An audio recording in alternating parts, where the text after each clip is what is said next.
Mga kapatid, eto na. Tapos na itong Montero na yung may-ari nito ay nadukutan, sabihin na natin ganun, or naubusan ng 120,000 pesos. I-overhaul daw itong Montero na to, pero wala naman talagang na-overhaul. Na sabi po nung may-ari, gumastos daw po siya ng almost 120,000 sa general overhaul. Oh? Hindi po ito in-overhaul. Masasabi ko yan, ako na po mismo. Ayan o, tignan nyo yung mga langis o. Tagas talaga.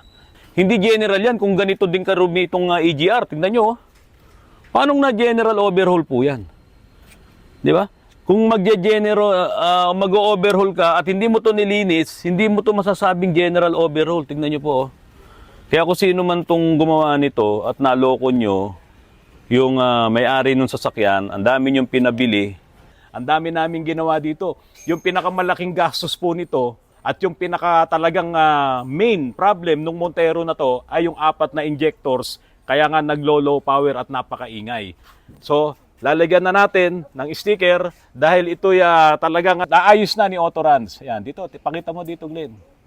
Ayan. O, lagay na natin, Tatak Autorans. Ngayon, mga kapatid, gusto nyo bang makausap o marinig yung may-ari nito? Yung sinasabi nyo dun sa mga nag-comment sa vlog ko na bakit hindi kasuhan, bakit hindi isumbong sa pulis, bakit hindi idemanda. Eto, i-interviewin po natin at tanungin natin kung bakit nga ba ganun ang nangyari at bakit ba hindi niya ibinalik-balik doon sa gumawa or bakit hindi na lang niya kinasuhan. Ito, malalaman nyo po kung ano ang kanyang dahilan. 120,000 ang nagastos nung may-ari ni ate, kaso walang nangyari, lalo pang nagka-problema. Ngayon, huwag kayong magugulat. Baka mamaya sabihin nyo, artista yung may-ari nito ha. Nung isang araw, si Wally Bayola nandito. Ito po ay hindi artista, ito po ay hindi EB Babes ha. Huwag kayong magugulat. Okay, aligan na dito, Ate Rich. Hello po. Ayan. Magandang hapon po. So, mga kapatid, ito na yung may-ari nitong Montero. Opo. Ngayon, tatanungin natin si Ate Rich. Kasi maraming nagko-comment doon na ginagawa ko lang daw yung kwento, baka daw hindi totoo, na meron ngang mekaniko na nanghingi ng pera. Hindi naman biglaan yung 120,000 eh. I-explain nyo ni Ate Rich. Oh. At ginawa ko lang daw yung kwento. Ngayon, eto na. Galing mismo sa bibig ng isang magandang babae. O yan, Ate Rich, ano ba nangyari? Bakit umabot ng 120,000 pesos yung gastos mo? Ang totoo po, Karan, ay hindi, nung tiningnan ko po yung mga listahan ko po ng mga binigay po sa akin, hindi lang po pala 120. Hindi lang. More than pa po. Ako, nagkamali pa pala ako. More than pa po. Kasi po, ang sinasabi po ay binaba po ang makina. Hindi naman. Tapos Okay. madami daw pong pinalitan. Meron nga, pero kung alin pa yung sira, yun ang napunta sa inyo. Opo, yung gagaya nga po ng mga turbo, Mm. tapos po yung mga Injectors, po ba? Opo, oo. yun po ang ano. Ang dami nga namin ginawa. Bumili nga ako ng overhauling gasket para lahat ng mga oil seals mapalitan namin. Opo. Bakit naman ganun ang nangyari? Bakit doon mo dinala? Yung anak mo kilala ako. Yun nga po, kasi nga po, nagtiwala po ako gawa ng kakilala po ng kakilala. Kakilala nyo pala din. Opo. Oh, so may nag-refer din sa kanya. Refer lang po sa Oo. kanya. Tapos yun po, di na po nakawala yung sasakyan doon. Kasi sabi po, kaya daw po nilang gawin. Yun. Pero po Oo. umabot May shop po. ba siya? May maliit po na siya na Maliit na shop. Opo. Pero parang siya lang din po yung Pero gumagawa.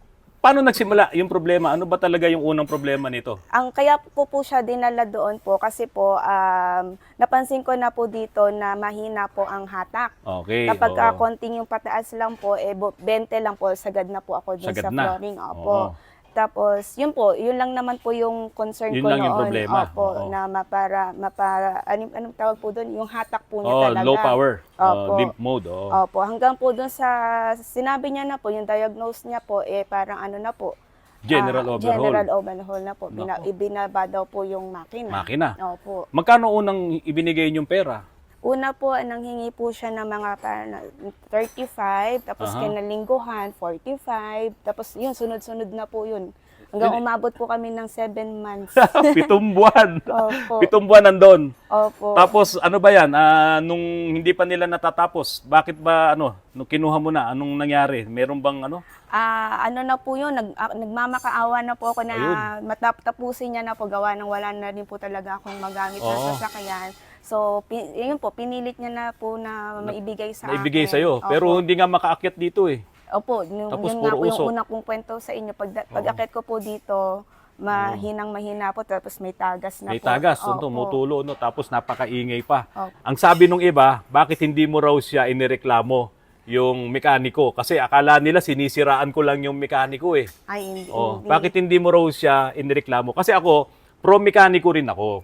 Pero wag naman yung ganito na 100, magkano? Sabi mo, lampas 120,000 eh. Opo, malaki, Oh, mas more sabihin than mong po. 130,000 yung nagasto. Sana may naayos naman. Ito kasi hindi naman talaga binaba yung makina. Andiyan, papakita namin sa inyo yung mga makinang nakababa dito na ino-overhaul namin. Mas modelo pa nga dito eh. Opo. Ngayon, bakit hindi mo nga inireklamo? Or kahit man lang makabawi ka ng konti.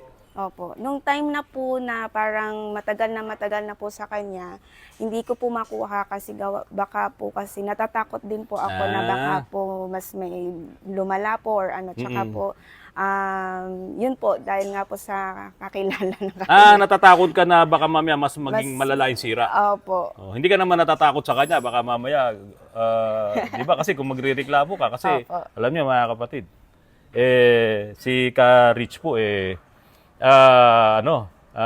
sabi natin, byuda na po. Tingnan niyo po ha, ito po, certified kapatid po si Ka Rich. Kaya lang natatakot siya doon sa mekaniko na kung irereklamo nga niya, sila lang naman dalawa, mag-ina.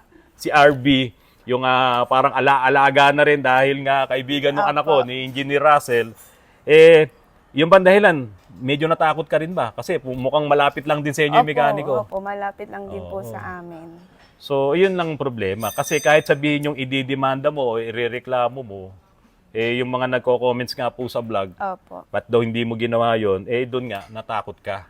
Halos 1 taon yung matindi niyang pinagdaanan. 2 taon pa nga kung tutuusin dahil lumipat eh. Opo. Ano ba yun, Ka Rich? Ayun nga po, nung dinala ko po ito dun sa isang mekaniko na nga po yun, ay nung pong parang mga July po ng 2023 hanggang 2024.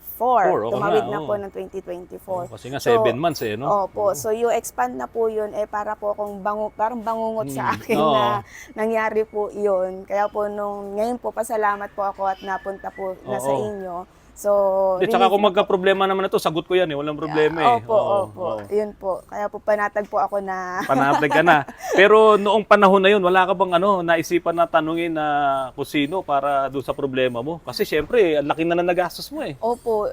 Nung time na po yun, wala din po kasi ako masyadong kilalang mekaniko. Mekaniko. So, Opo. stress na stress ka na nun. Opo. Tsaka po, pag sinasabi ko po na, halimbawa po, na kamusta na po yung sasakyan, parang nag-excuse na hindi pa po niya nagagawa. Hindi naman galit. Hindi naman po galit, pero hindi niya po talaga nagagawa pa daw. Hindi niya Opo. nahahawakan man lang. Opo. Itong Montero na to, ang talagang naging problema niya ay yung injectors. No? Talagang walang buga doon sa high. So sa low, saka sa medium may buga siya. Talagang may problema, defective. So nirebuild yung 4 na injectors. Kaya lang dahil nga sa ang daming mga sinasabi ng mekaniko na papalitan yung turbo, papalitan yung ganito. Siguro pinalitan nila ng turbo, ang mahirap, ang naipalit nila, sira pa yung diaphragm ng turbo.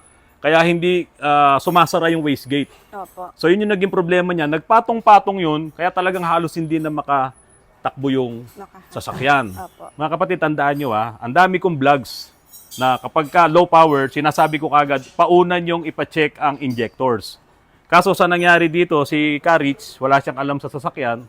Ang alam lang niya, bihisan to. Yung ganda, bago ang mga gulong. Siguro, pati sound system nito, maganda. Hindi ko pa nasilip to eh. Ang nangyari dito, na loko ka talaga. No? Buhay pa ba? Buhay pa ba yung Hindi ko na po siya nahanap.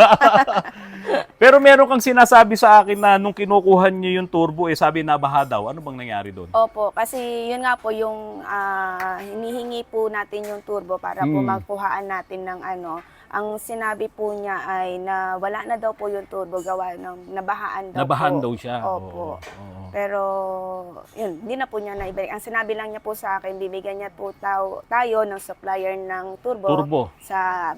at tayo na daw po makipag-usap doon. Parang may kwento ka pa nung una tayong nagkausap na mga taga Banawi yata yung kasama niya na mga gumawa. Opo, mga ano din po, dinadala daw po niya din sa Banawi, ang tawag po ba doon ay, ano yun po, machine shop. Machine shop sa Banawi. Opo, kasi yun po yung injector daw po na pinapa-machine shop niya daw po isa-isa. Yung injector, pinapa-machine shop niya isa-isa. Opo, parang ganun po. Ngayon lang ako nakarinig nun na injector pinamachine shop. O tignan nyo mga kapatid Kasi kung medyo may alam ka sa sasakyan at narinig mo yung injector, ipapamachine shop, niloloko ka talaga. Dapat yung injectors ipapakalibrate. Hindi dadalhin sa machine shop, no? Yun pong nabasa ko dun sa mga conversation namin na Imam, machine shop po dadalhin. So, magkano? May conversation kayo ano? Opo. Magkano yung una? 40,000 tapos sumunod? Sumunod po 35, tapos yun po 50-15, mga gano'n na po hanggang sa medyo lumalaki na po. Lumalaki na. Kasi po expand po ng 7 months na nasa kanila po. Tuloy-tuloy pa rin po yung paghingi niya ng pera. Opo, hingi lang ng hingi ng pera. Opo, at bibili daw po ng pyesa. Sabi mo sa akin na parang dumating dun sa point na, nag-stress ka, nagka-anxiety ka ba dahil dito? Opo. Totoo ba yun? Opo, kasi po nung time na yun, para pong, yun nga po, yung sunod-sunod po na hingi at palit ng sinasabing mga may diferensya ng mga sasakyan. Tapos po, yun nga po, wala na po talaga ako magamit na sasakyan. Kaya para pong, na-stress po ako nung time na yun. Opo. Saka kasi mga kapatid, since si Ka-Rich ay wala ng asawa, parang ang lumalabas kasi ngayon, ito yung asawa mo Kasi kahit kami nga na mga lalaki, no? Opo. Pagka puro kami galaw sa mga sasakyan namin, sasabihin ng asawa ko, ano ba? Mas mahal mo pa yung sasakyan mo kaysa sa akin Kasi nga, mas inuuna pa Opo, mas sinihimas. Himas mo. Binibilan mo. Ito, ang ganda ng gulong nito. Tignan mo. Tignan nyo, ang ganda ng gulong niyan. Black Rhino. Original ba yan? Opo. Tingnan nyo, magkano ang Black Rhino, napakamahal niyan. Talagang maganda pa rin naman ang pintura nitong Montero na to. Kaya lang, yung very sad experience na yon, baka kasi ang nangyari, ay nagamit niya yung pera. No? Baka din po. Since wala siyang legit na shop, kasi pag walang legit na shop, wala kang hahabulin. Opo. So, yun nga lang, dahil nag-iisang babae, bata pa naman yung anak niya, si RB, sa senior high, no? Opo. At saka hindi naman lumaki sa mga kalye. sasakyan, opo. Kasi pag lumaki sa kalye, wala na, upaka natin. Ganun yun Opo. Hindi, sumbong natin kay Kapitan yan. Wala kasing ganun sa inyo, no? Opo, tsaka hindi po tayo... hindi ganun Araw-araw, siyempre, pumapasok ka Anong service mo? Wala po, nagko-commute po. Commute talaga. Magkano rin inabot mo dun? So, mabuti na lang mayaman tong si Ka-Rich. Ako hindi po. Diba? Kasi, biro mo, 130, 140,000 na nawala ng parang bula. Tapos, syempre, gagastos pa rin dito sa amin. Masaya ka na ba at naayos na natin? Opo. Panatag, yung salita. Panatag. Opo. Kaya po, kahit po iniwan ko po sa inyo ng mga ilang araw, panatag po. Oo. Tsaka wala po akong stress na nakuha po sa Autorans. Ngayon, ano ang masasabi mo sa mga katulad mong mga single parent na merong sasakyan na wala naman kayong kaalam-alam?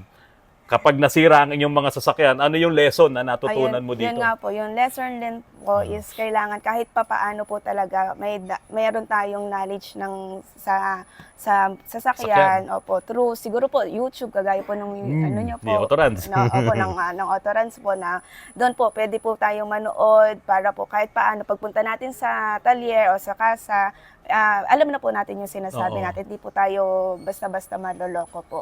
Pero ngayon nakikita ko na yung ningning ng yung mukha ito wala kaming in-overhaul. Opo. Hindi siya in-overhaul dahil okay pa ang makina. Opo. Pero hindi ito in-overhaul nung dating mekaniko dahil hindi talaga naiangat yung yung kanyang cylinder head.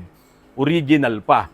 So ngayon, Ka-Rich, ikaw ba nagmamaneho nito? Opo, ako lang po. Hindi ka natatakot magmaneho ng malaki? Hindi naman po. Sa Autorans po, panatag ka, tsaka siguradong yung perang ilalabas mo talagang sulit naman po.